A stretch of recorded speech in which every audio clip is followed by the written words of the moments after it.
Hello, this is Stefano with Stefano Espresso Car, and I'll be showing you how to remove a safety valve from a Pavoni. This one is a professionale, but this will apply for both machines.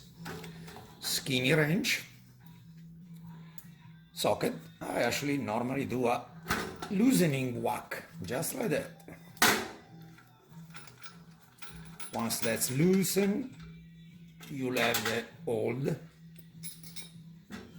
safety valve plunger, the old spring, the body of the fitting. The fitting gets inspected for any wear, tear, or any issue or any scale buildup. Before I start to reassemble the valve, I like to make sure that the fitting is not loosened, which, by the way, the same procedure is if you have to replace the washer inside there.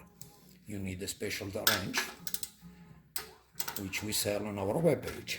But right now, this one is nice and tight. Otherwise, I'll be loosening it and replacing it, the washer inside. At this point in time, I'm just replacing the valve.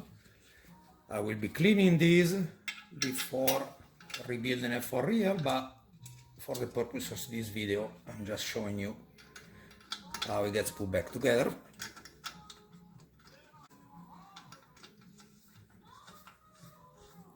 It will be important to have a skinny wrench at this point in time to hold this one from moving around when tightening.